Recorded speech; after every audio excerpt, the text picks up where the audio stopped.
आज के WhatsApp group पर वेदों के विरुद्ध झूठा तथ्यहीन प्रचार सुनकर बहुत दुख हुआ। यानी उसमें कहा गया कि वेद भेद करते हैं और ऐसे लोग कह रहे हैं जिन्होंने कभी वेद देखे नहीं हैं। बड़ा मन आहत हुआ। उस ग्रुप पर हमारे धनगढ़ समाज की बड़ी बड़ी विभूतियाँ जुड़ी हुई थी। जेपी बघेल जो आगरा के हैं और अभी बॉम्बे में रहते हैं। मुझे बड़ा दुख हुआ कि शायद उनकी मानसिकता वामपंथी विचारों की है। और वामपंथी क्या है? वामपंथी चीन के चापलूस हैं। इतिहास को उन्होंने हमें अब तक झूठा पढ़ाया है। हमारी महानताओं को उन्होंने दबा दिया है। और आज धनगढ़ समाज की एक पीढ़ी वो धनगढ़ समाज का सर्टिफिकेट चाहती है, लेकिन धनगढ़ समाज के सम्मान के लिए कोई कार्य नहीं करना चाहती। धनगढ़ समाज के इतिहास को, महान इतिहास को भूल जाना चाहती है। बस उसे फ़ायदा चाहिए। और धनगढ़ समाज में ऐसे भी बहुत लोग हैं जो अब तक ठाकुरों राजपूतों का टाइटल बघेल पाल लेके घूम रहे हैं। उनको नकली ठाकुर बनने में बड़ा आनंद आता है। और किसी को पता चल जाए ये धनगर हैं, ये भेड़ पालक हैं या उससे जुड़े हैं, तो उन्हें जो अपने हीन स्वभाव के कारण बड़ी नीचता महसूस होती है। अब भाई जिसकी आत्मा में ही नीचता बसी हुई है, जिसकी आत्मा में ही हीनता बसी हुई है, वो श्रेष्ठ कैसे हो सकता है? जो पुरुषार्थी नहीं है वो अपनी विफलताओं के लिए दूसरों को दोष देता है। हम इतने महान धनगर समुदाय में पैदा हुए, हमारा इतिहास बड़ा ऊंचा। हमने ना कभी जातिवाद को बढ़ावा दिया, ना हमने कोई भेदभाव किया लोगों के साथ में, ना छुआछूत को बढ़ावा दिया। हमारे धनगर समाज की अहिल्याबाई होलकर, महाराज राम, मर्यादा पुरुषोत्तम श्री राम के बाद में राम राज्य की स्थापना करने वाली दूसरी शासक रहीं। अरे भाइयों, भूल गए सब? वेदों को गाली दे रहे हो। अरे वेदों को कभी जाना है? या वेदों के भाष्य कभी वैदिक विद्वानों के अनुसार पढ़े हैं?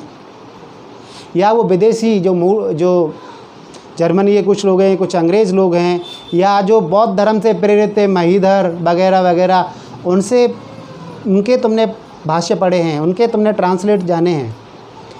कभी निरुक्त व्याकरण शास्त्र है उसके अनुसार किया गया कोई भाष्य पढ़ा है? पर तुम तो दूसरों से बुद्धि उधार लेकर के और अपना ज्ञान, अपना पाखंड फैलाना चाहते हो जो तुम्हारा अपना नहीं है, वो भी वेद विरुद्ध। अरे तुम जिस मूल निवासी की बात कर रहे हो, मैं आर्य हूँ, आर्य शिवदेव देवी सिंह धनगर मेरा नाम है। क्या मैं मूल निवासी नहीं हूँ? क्या तुम मुझे अत्याचारी साबित कर सकते हो? हा? क्या आर्यों का संबंध जो रक्त से है, तुम्हें इतना ज्ञान है? अगर रक्त से आर्यों का संबंध होता तो हनुमान जी को तो वानर कहा जाता है, राम से ज़्यादा उनकी पूजा होती है। वो फिर आर्य कैसे हो गए? आर्यों में श्रेष्ठ कैसे हो गए? पर शायद तुम अपना दिमाग लगाओगे नहीं, क्योंकि उधार की चीज़ ऐसी होती है।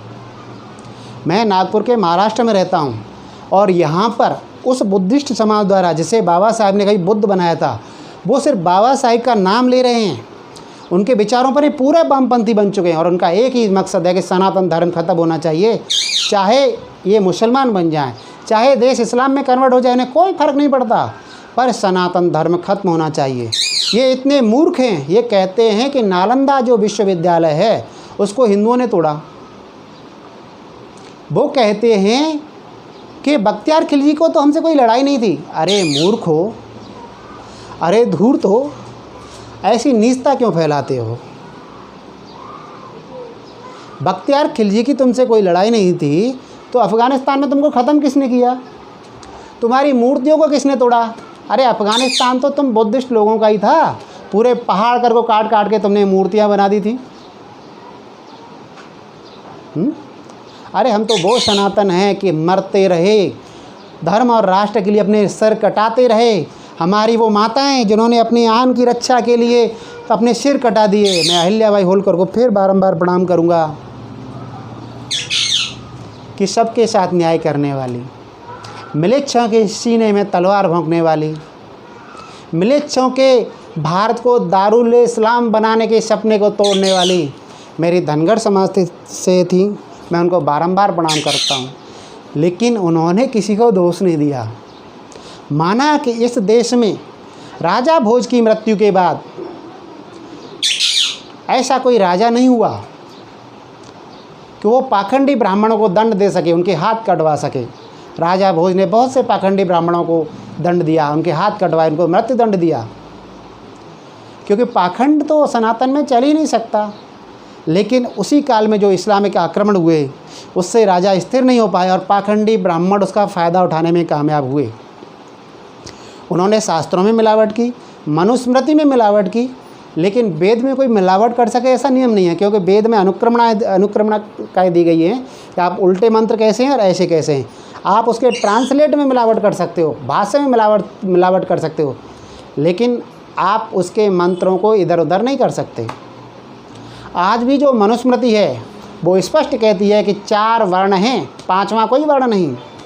मनुस्मृति स्पष्ट करती है कि अपने कर्मों से पतित होकर के ब्राह्मण शूद्र बन जाता है और शूद्र उत्थान करके ब्राह्मण बन जाता है। हमारे जो वैदिक वाण्ड में है, जो ज़्यादातर ऋषि हैं वो कौन हैं? वो शूद्र पिताओं की संतानें हैं। हमारे जो ऋषि हैं वाल्मीकि, क्या वो किसी ब्राह्मण के पुत्र थे? ब्रह्म ऋषि हैं, श्रेष्ठ ब्राह्मण हैं। ऋषि जावाली, उनके पिता का ही पता नहीं है और आप बात करते हो। अरे थोड़े से नीच पाखंडी ब्राह्मणों से व्यथित होकर तुम अपना धर्म छोड़ दोगे, और छोड़ दोगे तो अपनाओगे क्या? इस्लाम अपनाना है या बुद्धिस्ट बनना है? या जो समानता की बात करे और उनको मांस चाहिए, उन बुद्धिस्टों को कटे हुए धीमे धीमे मारे हुए जानवर का, तड़पा तड़पा करके मारे हुए जानवर का। चाइना में देखते हो 30% आबादी बुद्धिस्टों की है और सबसे माना हुआ धर्म बुद्धिस्टों का है, सबसे सम्माननीय धर्म बुद्धिस्टों का। लेकिन क्या होता है पता है? कुत्ते को धीमे धीमे मारना और फिर उसका मांस खाना, कीड़ों को खाना। ये कोरोना उन्होंने फैलाया। और आज यहाँ के नागपुर के बुद्धिस्ट क्या कह रहे हैं, जिसका तुम अनुसरण कर रहे हो कि कोरोना देवताओं के उससे ख़त्म नहीं होता। अरे होता है, बाबा रामदेव का देखो, ध्यान करो, सांसों का अभ्यास करो, कोरोना तुम पे हावी हो ही नहीं सकता मूर्खो। तो थोड़ा सा अपनी बुद्धि लगाओ। बामन मेश्राम को जानते हो? बामन मेश्राम जो मिशन चला रहा है उसका मकसद सनातन को ख़त्म करना है। और वो जो हमारे समाज के, जो सनातन समाज के जो दलित हैं, जो एससी हैं, जो एसटी हैं, जो ओबीसी हैं और सवर्ण हैं, उनको बहकाने का प्रयास करता है। वो कहता है कि तुम भैया हिंदू नहीं हो। माना कि हिंदू शब्द हमारा नहीं है, अरबों ने हमें गाली दी, हम सनातनियों को गाली दी। और सनातनियों को नहीं, उसमें बुद्धिस्ट भी शामिल थे जो भारत में रहते थे, उसमें जैन भी शामिल थे, उसमें सिख भी शामिल थे। अरबी भाषा में विद्वान कहते हैं कि अरबी भाषा में हिंदू का अर्थ होता है काला, चोर, डाकू, नीच। लेकिन ये सनातन की मान्यता है कि उन्होंने हिंदू शब्द को महान बना दिया। अरे तुम भी कुछ महान बनो भाई। अपनी गलतियों के लिए दूसरों को दोष कब तक देते रहोगे?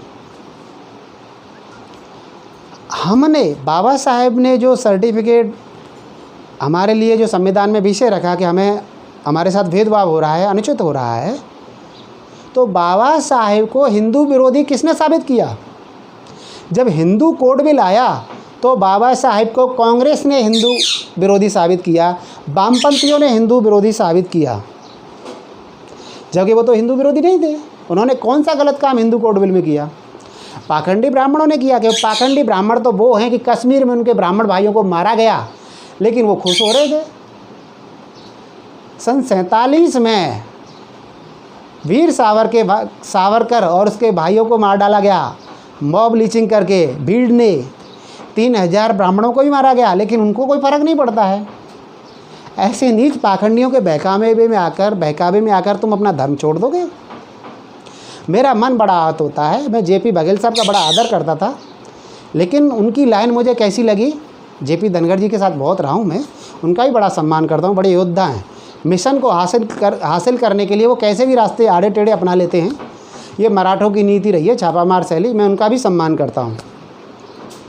लेकिन भाइयों, आप बुद्धिस्टों को कैसे स्वीकारोगे? आप बामन मेश्राम जो मूल निवासी की बात करता है, पता है कैसे बहकाता है? वो कहता है कि जब छत्रपति संभाजी महाराज की औरंगजेब ने हत्या कर दी तो ब्राह्मणों का राज कैसे आ गया? मुसलमानों का आना चाहिए था। वो मूर्ख छत्रपति शाहू महाराज छत्रपति राजाराम महाराज और छत्रपति ताराबाई के इतिहास को छुपा देता है। वो धूर्त अपनी नीचता में कि हमें अपना इतिहास, क्योंकि हिंदू तो अपना इतिहास जानता ही नहीं है, जो सनातन है वो तो भूल जा रहे हैं। क्योंकि हमें आज़ादी के बाद, आज़ादी नहीं, अंग्रेज़ों के बाद में जो पावर एक्सचेंज हुई, जो पावर कांग्रेसियों के हाथ में आई, जवाहरलाल नेहरू के हाथ में आई, तो जो शिक्षा व्यवस्था उन्होंने बनाई उसमें हमारे इतिहास को नगण्य कर दिया गया। हमारी शिक्षा की शैली जो अंग्रेज़ नहीं बदल पाए थे, जो 1200 साल 1000 साल का जो काल में मुस्लिम नहीं बदल पाए थे, वो आज इन वामपंथी निकृष्टों ने बदल दी। तो भाई तुम अपनी बुद्धि चला हुए कैसे? अरे अपनी बुद्धि चलाओ। हमारा धर्म तो कहता है कि तुम स्वयं ब्राह्मण बन जाओ। अरे मैं धनगर समाज में पैदा हुआ, मैं आगरा के ग्राम टीकरी में पैदा हुआ हूँ। आर्य समाज के स्वामी श्रद्धानंद ने मुझे पुरोहित की दीक्षा दी है। मैं कर्म से वैश्य हूँ, मैं विद्वानों की सेवा करता हूँ, पंचायतों में न्याय की बात करता हूँ। मुझ में भारत की जो सनातन धर्म है उसकी वर्ण व्यवस्था के चारों गुण हैं, और इन कर्मों के आधार पर अरे मुझ में हीन भाव, मेरे पुरखों में हीन भावना नहीं थी तो मुझ में कहाँ से आती? मेरे बाजू में पाखंडी ब्राह्मण रहते थे, जाटों का निवास था, वो हमको छोटा बताते थे। मेरे पुरखे बताते थे कि देखो बेटा ये नीच हैं, ये अपने भाइयों से, माता पिताओं से, माँ बहन की गाली देते हैं, और तुम श्रेष्ठ हो क्योंकि तुम्हारा व्यवहार श्रेष्ठ है। आज भी हमें श्रेष्ठता का भाव है। हम अपनी गलतियों के लिए दूसरों को दोष नहीं देते। बड़ा दुख हुआ कि मेरे धनगर समाज, जिसने कभी भी सनातन के खिलाफ काम नहीं किया है, आज भी तुम धनगरों में देखो सबसे कम मक्कार धनगर समाज के लोगों में लगे, सबसे कम चोर उचक्के धनगर समाज में मिलेंगे, सबसे कम बदमाश धनगर समाज में मिलेंगे, सबसे कम बेईमान धनगर समाज में ही मिलेंगे। इतना ईमानदार, सत्य पे चलने वाला समाज, सीधा सादा समाज, सहनशील समाज और कर्मवीर समाज और धर्मवीर समाज आज ऐसे बुद्धिस्टों का प्रचार कर रहा है, वेद को गाली दे रहा है, वेद को भेदभाव वाला बता रहा है। अगर सत्य है तो बताओ, प्रमाणों के साथ बताओ कि वेद का ये मंत्र भेदभाव करता है। वेदों को कभी जाना है? कभी शास्त्र पढ़े हैं, ग्रंथ पढ़े हैं, इतिहास पढ़ा है? हाँ, तुम कभी जान पाओगे? अरे अध्ययन करोगे तब जानोगे ना। ब्राह्मण का काम है अध्ययन करना, ज्ञान को पाना और उसका प्रचार करना। तुम में ब्राह्मण बनने का साहस ही नहीं है। श्रेष्ठ ब्राह्मण बन जाओ ना, मना कौन करता है? कभी उपनिषद देखे हैं? पुराणों पे उंगली उठा दोगे? अरे पुराण तो मनोरंजन का विषय हैं। जो जैन धर्म के आगम पुराण, बौद्ध धर्म की दंत कथाएँ और इस्लाम की जो हदीस हैं, उनकी नकल करते हुए लिखे हैं। उनकी नकल के कोई शास्त्र को क्या हम अपना मान लेंगे? क्या हम धर्म का हिस्सा मान लेंगे? हाँ? पर तुम इतना बुद्धि तो लगाओ कि पुराणों का जो रचनाकार है उसका नाम वेद व्यास बताया है, और वेद व्यास ने महाभारत लिखा है। तुम्हें इतना पता होना चाहिए कि वेद व्यास के पिता का कोई पता नहीं और वो ब्रह्म ऋषि हैं। मछली पकड़ने वाली, नाव चलाने वाली माता के बेटे हैं और वो ब्रह्म ऋषि हैं, क्योंकि उनका कर्म ब्रह्म ऋषि के जैसा था। इससे साबित होता है कि हमारे सनातन में वर्ण व्यवस्था थी, जन्म आधारित जाति व्यवस्था नहीं थी। हाँ, जब इस्लामिक काल आया, लोग भागदौड़ में चालू थे, कोई अपने धर्म को बचा रहा था, किसी को कुछ बचाना था, उस काल में ये सब गड़बड़ हो गई। अरे मराठाओं के काल, शिवाजी के काल में बताओ कहाँ जातिवाद है? शिवाजी के साथ भेद होता है, लेकिन शिवाजी अपना राज्य तिलक वैदिक मंत्रों से करवाते हैं और पुनः सनातन राज्य की स्थापना करते हैं। सनातन राज्य में, शिवाजी के राज्य में भला शिवाजी ने किसके साथ भेदभाव किया? कोई प्रमाण है? पर मूर्खों के साथ प्रमाण कहाँ आएगा? कहाँ से दे सकेंगे? हाँ, पाखंडी ब्राह्मणों का शासन, जब पेशवाओं ने जब शासन को अपनाया तो सबसे बड़ी गद्दारी उन्होंने बाजीराव पेशवा के साथ ही की। पाखंड और जातिवाद को पेशवा लेके आए, लेकिन कौन? बाजीराव नहीं, उसके बाद के लोग। बाजीराव ने जिस कन्या से विवाह किया था, उनकी माता मुसलमान थी, पिता सनातनी थे। छत्रसाल बुंदेलखंड के राजा थे। लेकिन इतने महान योद्धा, महान नीतिज्ञ, ब्राह्मण कुल में जन्मे, क्षत्रिय कर्म में पारंगत, राज्य कर्म में पारंगत बाजीराव पेशवा के साथ में भी इन पाखंडी नीच ब्राह्मणों ने बहुत गलत व्यवहार किया। बाजीराव का पुत्र कभी सनातनी नहीं बन सका। इन पाखंडी नीच ब्राह्मणों के कारण उसे मुसलमान बनना पड़ा। इसलिए हम बारंबार कहते हैं कि पाखंडी नीच ब्राह्मणों की बात क्यों मानते हो? श्रेष्ठ ब्राह्मण बनो। अरे तुम बनो, शास्त्र की शिक्षा लो। हमारे धर्म में विश्वेश्वर महाराज ने जातिवाद का विरोध किया है। आज योगी महाराज जिस नाथ संप्रदाय के अगुआ हैं, उनके महंत हैं, नाथ संप्रदाय में कभी जातिवाद ही नहीं रहा। ये भी तो सनातन के भाग हैं भाई। पाखंडियों को मौका मिला, उन्होंने इसको बढ़ा दिया। तो तुम पाखंडी क्यों बनते हो? तुम धर्म की बुराइयों को दूर करो, आगे आओ। पाखंडी का कभी सम्मान ही मत करो। लेकिन बौद्ध धर्म जिसमें सबसे बड़ा पाखंड था, उसकी हीनयान सुनी है, महायान सुनी है, और उसका सबसे घिनौना रूप तंत्रवाद सुना है, उसका गुहू समाज सुना है, उसका भैरवी चक्र सुना है? नहीं सुना होगा। अरे हमारे धर्म में जो माता की पूजा होती है, जो बलि चढ़ाने की जो प्रथा है मंदिरों में, वो बौद्ध धर्म के तंत्रवाद से आई है। उसकी बुराई को हम ढो रहे हैं। बौद्ध धर्म के जो बोधिसत्व थे उस काल में, उड़ीसा का इतिहास पढ़ना, राजा लक्ष्मण सेन के टाइम का बंगाल का इतिहास पढ़ना, अपने पीछे तमाम औरतों को लेके घूमा करते थे। वहाँ के राजा बड़ा महत्व समझते थे, अपनी कन्याओं को, 10 साल की कन्याओं को उनके पीछे लगा देते थे। इतना पाखंड इन लोगों ने मचाया हुआ था। सती प्रथा रूपी जो बुराई है वो कहाँ से शुरू हुई? शकों के बाद में बौद्धों ने उसे बढ़ाया, क्योंकि शास्त्रार्थ में जब कोई सनातनी हार जाता था तो बौद्ध उसको तिल तिल जलकर मरने के लिए मजबूर कर देते। हमारे कुमारिल भट्ट, जब इस भारत से सनातन खत्म हो गया था, तो कुमारिल भट्ट और आदि शंकराचार्य ने जब फिर से इसका प्रचार किया और फैलाया, सभी विधर्मी लोगों को फिर से सनातन में लाए और भारत को पुनः सनातन बनाया। पृथ्वीराज, जिन्होंने अपना काम सनातन को फैलाने में किया, उनके साथ में जो गद्दारी करने वाले थे पृथ्वीराज के साथ में, वो ऐसे ही लोग थे आज जो वामपंथी लोग हैं, जो भारत के साथ गद्दारी कर रहे हैं। कभी जोगेंद्रनाथ मंडल को पढ़ा है? बांग्लादेश में, आज जो बांग्लादेश है, पूर्वी पाकिस्तान, उसमें कई हिंदू बहुल ज़िले उस कमीने नीच जोगेंद्रनाथ मंडल की वजह से हैं। उसने मुस्लिम लीग का साथ दिया, पाकिस्तान का पहला कानून मंत्री। आज जो तुम्हारी भाषा ऐसे ही विरोध करता था सनातन धर्म का, अरे सनातन धर्म के जातिवाद का विरोध करो, लेकिन तुम उन मलेच्छों के साथ बैठे क्या पाओगे जिनका मकसद ही गैर मुस्लिमों को हत्या करना है, जो कहते हैं कि काफिर यानी जो गैर मुस्लिम है वो यानी कत्ल करने योग्य है। उनकी भाषा में कुछ अलग शब्द है जो आज मेरी ज़बान पे नहीं आ रहा। तो उन्होंने क्या किया पता है? जो जोगेंद्रनाथ मंडल की बातों में आकर आज के बांग्लादेश पूरी पाकिस्तान में चले गए थे, उनके परिवारों को कत्ल कर दिया गया, उनकी बेटियों का अपहरण कर लिया गया, उनको ज़बरदस्ती मुसलमान बना दिया गया, और उसको क्या मिला? जोगेंद्रनाथ मंडल को पाकिस्तान का पहला कानून मंत्री बनाया गया। और बंदा 1 साल में ही इन हत्याकांडों से व्यथित होकर पाकिस्तान छोड़ करके भारत में आ गया।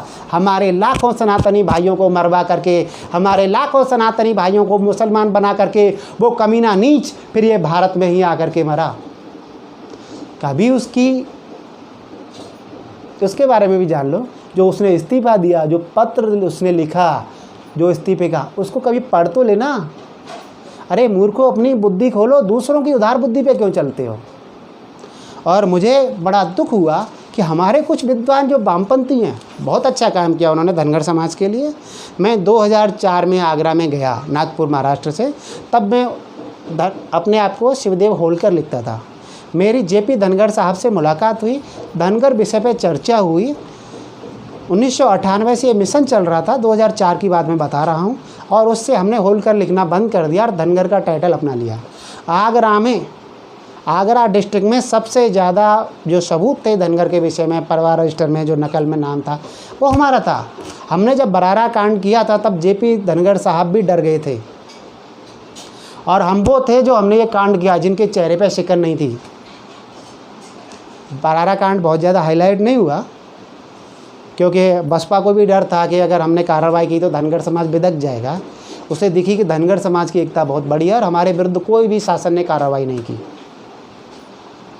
हमने भी काफ़ी काम किए, लेकिन जिन्होंने ये चीज़ जगाई, इतिहास सामने लाए, हमें ऊंचा इतिहास पता था, लेकिन हमको नहीं पता था कि धनगर समाज एससी में आता है। उसका पता हमें जेपी धनगर साहब से चला। हम गांव-गांव गए, हमारे समाज के लोगों ने हमें रात में भोजन नहीं कराया। मेरा पड़ोसी गांव टीकरी की बाजू में अरेरा गांव है, हम वहाँ पे मेरे चाचा के साथ में भूखे सोए रात को, किसी ने हमसे भोजन की नहीं पूछा। हम गए, हमने काफ़ी कार्य किया। हम ये नहीं बोलते हमने बड़े कार्य किए, लेकिन जिसने भी धनगर समाज की एकता के लिए कार्य किया है, धनगर समाज के प्रमाण पत्रों के लिए कार्य किया है, हम उसको नमन कर रहे हैं। लेकिन जो सनातन के खिलाफ काम कर रहा है और धनगर के लिए काम कर रहा है, अरे भाई, बाबा साहेब ने आरक्षण की व्यवस्था हिंदू धर्म यानी सनातन धर्म जो उसका शुद्ध नाम है, उसी में हो रहे भेदभाव और ऊंच नीच को ख़त्म करने के लिए की थी। क्या बौद्धों के लिए आरक्षण है? क्या अन्य धर्मों के लिए आरक्षण की व्यवस्था है? तो तुम इस धर्म को छोड़ के कहाँ जाना चाहते हो? कल इस विषय पर मेरा कभी हृदय खुद को बर्दाश्त नहीं कर पाया। मैंने गुस्से में कुछ बात कही, गुस्से में जवाब भी दिया और एक कविता लिखने बैठ गया। मेरा हृदय बड़ा आहत था, मेरा कवि मन भी आहत हो गया। वैसे मैं आर्टिस्ट हूँ नागपुर में, जो मेरा कार्य है वो आर्टिस्ट का है। सनातन धर्म का जातिवाद से हुआ बड़ा नुकसान है, छुआछूत को बढ़ावा देना पाखंडियों का काम है। आरक्षण शुरू करने वाले सनातन राजा साहू तुम महान है, सनातन धर्म में बराबरी लाने के तुम्हारे ऊंचे काम है।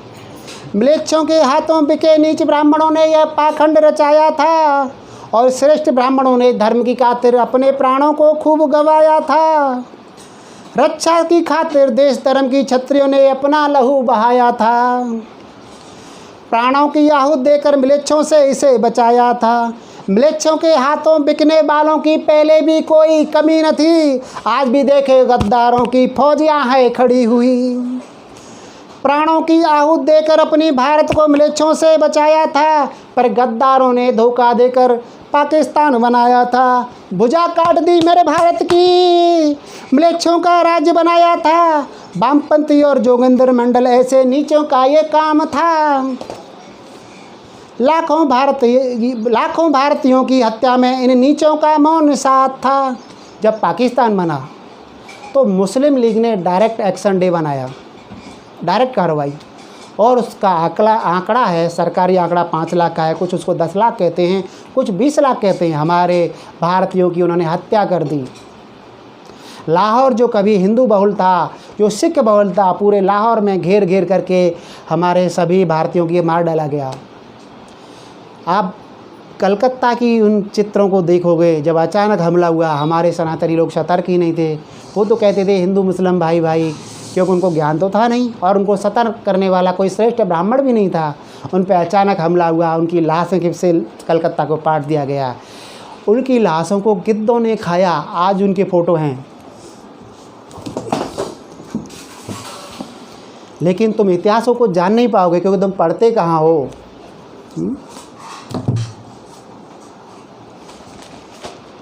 लेकिन मैं फिर भी प्रणाम करूंगा खटीक समाज, वीर क्षत्रिय धर्मवीर खटीक समाज, जिन्होंने अपना धर्म नहीं छोड़ा, मान सम्मान सब छोड़ा। आज अगर आधा बंगाल भारत में है तो वो वीर धर्मवीर क्षत्रिय खटीक समाज की वजह से है, जिन्होंने इन म्लेच्छों को भरपूर जवाब दिया।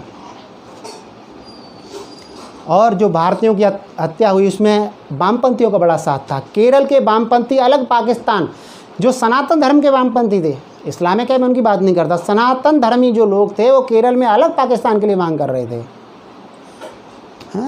जोगेंद्रनाथ मंडल पाकिस्तान की मांग के साथ खड़ा हुआ था। हमारे बंगाल और बिहार के बहुत से भाई उस कमीने नीच की वजह से मारे गए, क्योंकि वो उसकी बातों में आ गए थे। लाखों भारतीयों की हत्या में इन नीचों का मौन साथ था। भारतीयों की हत्या पर इन गद्दारों का मन हर्षाया था। हिंदू बहुल ज़िलों को भी इन्होंने पाकिस्तान में मिलवाया था। हिंदू बहुल ज़िले 3 ज़िले जिनसे बाबा साहेब अम्बेडकर जीत कर आते थे, वहाँ पर नमो शूद्र समुदाय के लोगों का नमो शूद्र समुदाय के लोगों की बहुलता थी। ये जोगेंद्र नाथ मंडल की बातों में आकर वो नमो शूद्र समुदाय के लोग भी अपने ज़िलों को लेकर पाकिस्तान में चले गए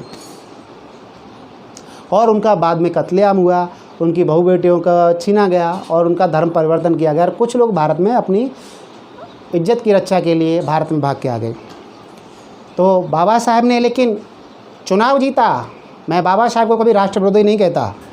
उनकी बौद्ध धर्म में प्रवेश और 52 वर्ष की उम्र में ब्राह्मण कन्या, जो 20 वर्ष की ब्राह्मण कन्या से जो विवाह किया था उन्होंने, मैं उसका समर्थन नहीं करता, मुझे वो पाखंड लगता है। बाकी मैं बाबा साहब को बारंबार प्रणाम करता हूँ, बहुत अच्छे कार्य किए उन्होंने और वो सनातन धर्म में रहते हुए कार्य किए हैं। जितने भी कार्य किए हैं सनातन धर्म से बाहर जाके वो कोई कार्य कर ही नहीं पाए। तो हिंदू बहुल ज़िलों को इन्होंने पाकिस्तान में मिलवाया था। धर्म को जहर बताने वाले इन नीचों को पहचानो तुम, भारत को मुस्लिम राष्ट्र बनाने के षड्यंत्रों को पहचानो तुम। हे धनगरों, अपने वंश परंपरा को क्यों भूल गए? राम राज्य की स्थापना करने वाली वीर अहिल्या को क्यों भूल गए? सोमनाथ और काशी में भगवे की रक्षा तुमने की थी। सिर न झुकाया अंग्रेज़ों से, मिलेच्छों की रीढ़ तोड़ दी थी।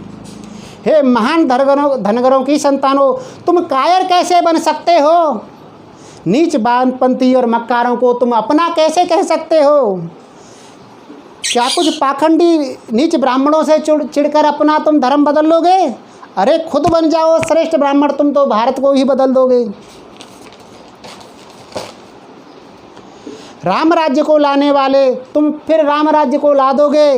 हे मेरे पुरुषार्थी धनगरों, तुमने इतिहास बनाया है, फिर से इतिहास बना दोगे।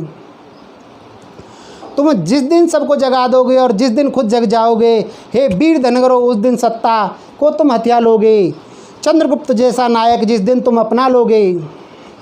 तलवारों की चमक तुम्हारी इतिहास ने देखी है, तलवारों की चमक तुम्हारी इतिहास ने देखी है।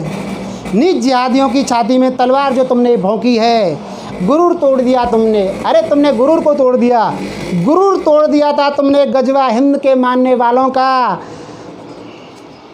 और करूँ प्रणाम मैं शिवदेव धनगर, भारत माता के रखवालों का। ओम ओम ओम।